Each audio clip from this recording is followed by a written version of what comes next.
Hey everybody, Frozen with Outdoor Ventures, and thanks for joining me.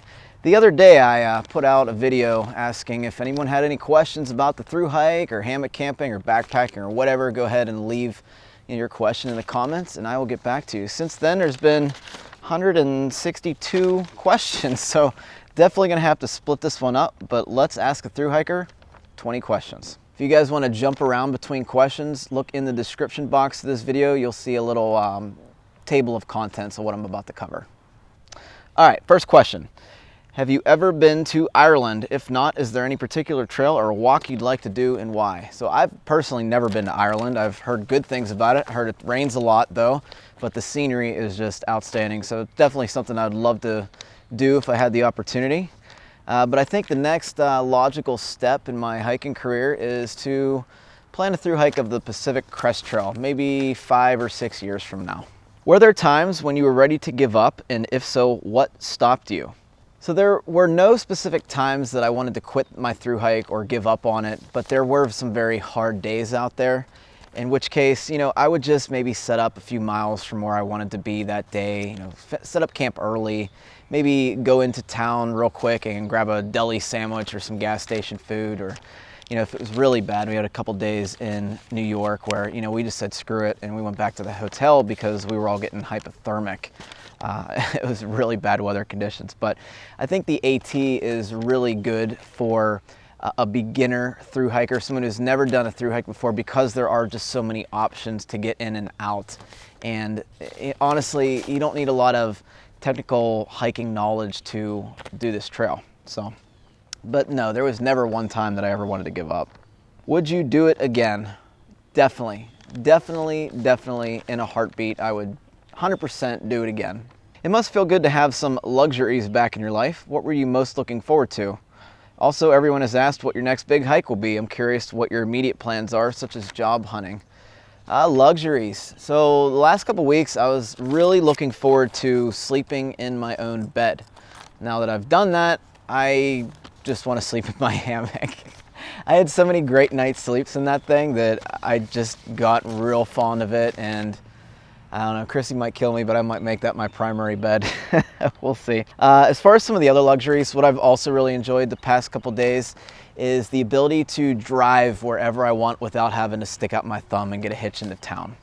And finally, running water is amazing. I think a lot of people take that for granted. Next big hike, like I said, the next big one is probably going to be the PCT. I'd also like to finish the Vermont Long Trail, since I already have 100 or so miles on that. May as well finish it, right? That might be done next year at some point. And as far as immediate plans go, yeah, just job hunting right now. Are you keeping the beard? I am keeping at least this. Chrissy says it looks really good on me. I tend to agree with her, but man, I really don't like having facial hair, but it's growing on me. No pun intended. I've been watching your AT videos religiously since I heard about you from the Hang Your Own Hang podcast.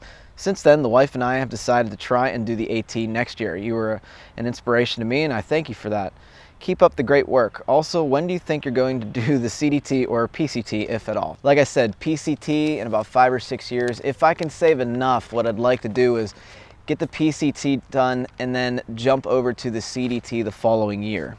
Or maybe a little of both and do kind of like a flip-flop of both. We'll see. I want to know what your future plans look like now after your hike. Basically, what kind of job are you looking to land? How is the hunt going? Do you think it will be hard to return back to normal working life as we know it? Well, as far as future plans, Chrissy and I got engaged on the top of Katahdin, so we have a lot of wedding plans to go through. I'm looking for a job, like I said. It's been going. It's slow going. I'm used to, being able to get things done fast while I was on the trail, and now it's kind of just got to play the waiting game. I did talk to several recruiters, so they're out looking for me as well.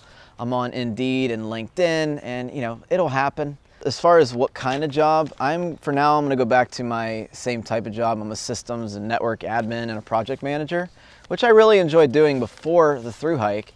But America had his wilderness therapy guide job, and that's something that really interests me. So I've been kind of checking on that on the back burner. But as far as getting back to normal working life, I'm hoping I don't end up with any post-trail depression. So far it hasn't hit me. I've been really happy being back home and all, and I think very fondly on the trail and very fondly on real life as well.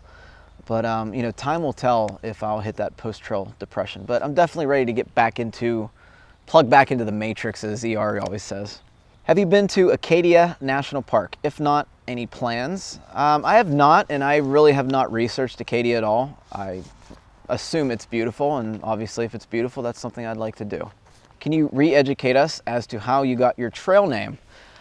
Instead of doing that, why don't you check the video out? I have a video specifically made for this. If you look in the description box, I will link that. Although I'm sure there are many, is it possible to choose just one moment during your journey that has forever changed your life? Was there a soul awakening moment when you knew it would never be the same? I don't think there is any one single moment where I said that, you know, I would never be the same person.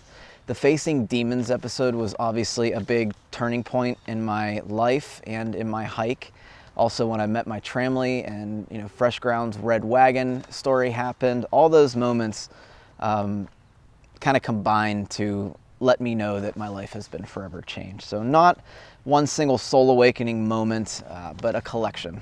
How many deliriums did you consume during your thru hike? Wow, quite a bit probably. The support from the subscribers, even though I didn't ask for any kind of trail magic at all, people just brought it.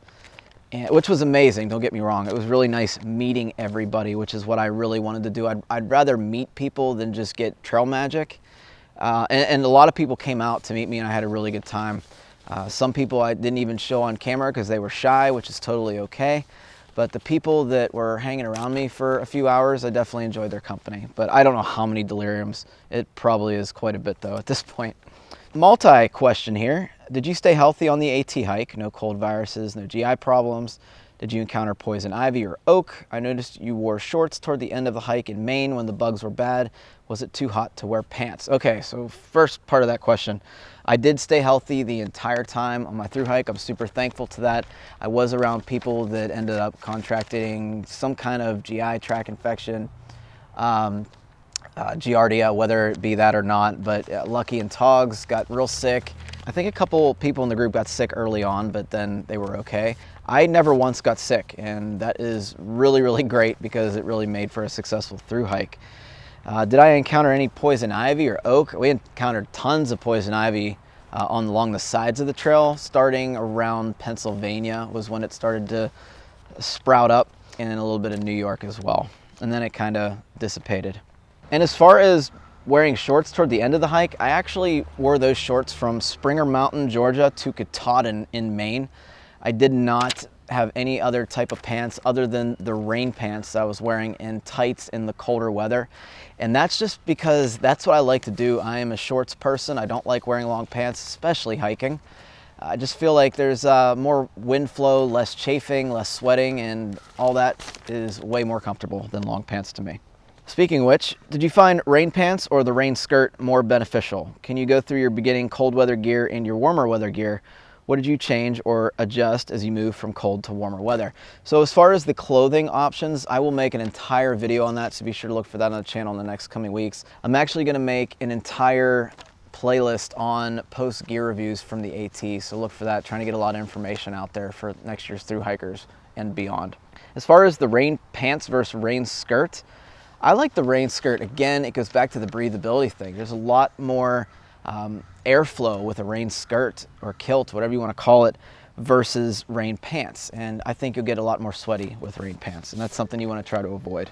Congrats on your completed hike. Are you interested in any other thru hikes? AT Sobo, PCT, CDT, LT. If you had a chance to do it again, would you have picked a later completion date in order to slow down the pace a bit? And if you could give any bit of advice for an aspiring thru hiker, what would it be? Okay, so we already talked about the PCT and the long trail. As far as picking a later completion date, nah. I was very content with my start date and finish date. I don't think I would change anything about it. It allowed us to do, 33-mile days in Pennsylvania, 27-mile days in the Shenandoah, and then 8-mile days to get into the nearest gas station to get a deli sandwich. Like that's, I don't know, I wouldn't change anything about it. I had a lot of fun, and I'm good with that time frame. As far as advice for aspiring thru hikers, that would definitely be to say yes to, or at least be open to other opportunities that aren't just trudging through the trail every day. Take a side trip, sit down with your tramley on a 0 day or something, have fun, go see a movie. You might only have the chance to do one thru hike your entire life. You want to enjoy it. You want to enjoy it as much as possible. Save some extra money to allow you to be able to do that too if you can, and just enjoy the trail. I've been doing some trail magic the past couple months, mostly just leaving a cooler of cold drinks and fruit at the trailhead when I go hiking or camping. It's been well received, so I'd like to do more and maybe step up things a bit. What was the kind of non-prearranged trail magic you really appreciated? Anything with a garbage bag that we can toss our garbage for the day is fantastic. Fruits, like you said, is a super great option, as well as cold drinks, because we're always looking for something other than water to drink out there. But maybe just throw in some Ziploc freezer bags for garbage or whatever. Maybe a trash compactor here and there, some extra hand sanitizer, little things like that, where you could do a little bit of a resupply, maybe some ibuprofen. You know what I mean? That is always much needed on the trail. If you're, sometimes you run out on the trail and you have to wait till the next town stop. So it really depends on where you do your magic. But dude, honestly, we'll accept anything that you want to give us. Feel free to continue exactly how you're doing it. We were all heartbroken by the tragedy on the trail this year. Can you talk about trail safety and measures you took to stay safe? So it sucks that I have to address this topic, but I guess people are wondering because I was out there when this happened. So for those that don't know, a man by the name of Stronghold, that's his trail name, he was an Iraqi veteran. He was hiking the trail to recover from some PTSD he received while in the military. And he got murdered by a senseless coward with a machete.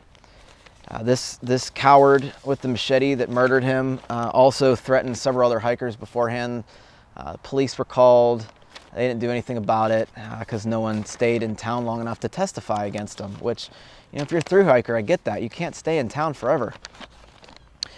But things that you can do, I didn't see anyone carrying firearms out there, so I'm not going to say that. You're welcome to carry it, but there's a lot of laws and regulations around carrying it through the 14 states that the AT runs through. But, watch yourself at the shelters. I think the shelters are a place where not only animals frequent, such as bears or whatever, but, people tend to gravitate toward the shelters just because it's easy. It's usually near a water source. There's a privy there. It just makes it easier to camp.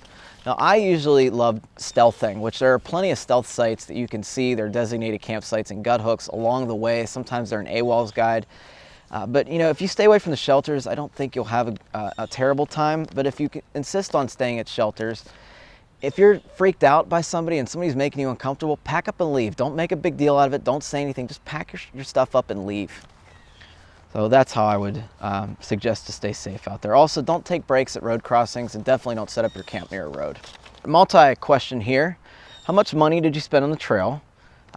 It was between $800 and $1,100. It kind of toned down a little bit as the tramily grew. We were splitting hotel costs, so that was okay. Sometimes staying in a hotel was cheaper than staying in a hostel individually. What was my favorite trail town? Off the top of my head, I had to say Hot Springs. That was a cool town to get to with really good food. And that's when I first started hanging around real people. So that was kind of cool. Favorite state, I'd say Georgia and New Jersey. New Jersey was quite a surprise, and Georgia was just challenging, and the views were just fantastic up there. I'd also say Maine, because I have a love-hate relationship with Maine. So, favorite trail snack, I really looked forward to having string cheese. And what was my go-to lunch on the trail? It was ramen and buffalo tuna. It was awesome. What gear changes would you make if you were to do it again? I'm assuming the OR Helium 2 is one. And when are you doing the PCT? We're all waiting. We already covered the PCT, but I'd keep really everything the same. I might look into different shoes, and definitely the rain jacket, I think, like I said, is a little too short. I might look into the Lightheart gear rain jacket as time progresses. We'll see. I don't mind that it's not breathable. When I want to stay dry, I want to stay dry. That's the whole point of a rain jacket. What video editing software app did you use on your phone while on trail? It was an app called KindMaster, and I have a tutorial video coming up in the next, I'd say, several weeks at this point. It'll be toward the end of the post-AT videos, but I'll do a tutorial on how to use that, and also give some things that I learned about vlogging on the trail for you future thru hikers that want to vlog it. Did you complete it in a shorter period of time than Gary did last year? So Gary did his trek through the AT in 127 days. Mine took 131, but you know what? Neither of us would change anything about our time frame. I think it was great for both of us. So the thing I'm most curious about is the emotions that come with completing. Summiting, being home with family, figuring out what next, how you've grown, etc. I look back very fondly on my thru hike. I know it's kind of early to even say this all, but when I came home, which is something I want to touch base on, I felt like I was in a new house. Like, I felt like I just moved into a new home, and it was home, but it didn't feel like home. So over the course of the couple days that followed my arrival back, I began to get more comfortable with it, and I keep getting more comfortable with it as time progresses, but that was a little weird to me. As far as the emotions and the thoughts going through my mind when I completed the trail, when I saw that sign, I just got warm, fuzzy feelings everywhere. I did a little flashback. When I did the montage is when I started thinking about everything that I had been through from Georgia to Maine, just the people that I've met, the experiences that have happened, the opportunities on the trail, just every single thing about the trail just flashed by in the next several minutes walking up to that sign, and it was awesome. It was a really good recap of everything, and that's why I threw that montage in the summit video, because that's what was going on in my head at that specific time. Being able to see my family now whenever I want is great, but I'm gonna miss it, and I don't think I'm looking forward to getting back to the normal life. The freedom on the AT is just unlike anything I've ever experienced. So anyway, I hope that answers the questions for this week. We'll try to do this again next week with another 20 questions, but in the meantime, if you have more, post them in this video and I will get to you. Thanks everybody. I'll see you in the next one.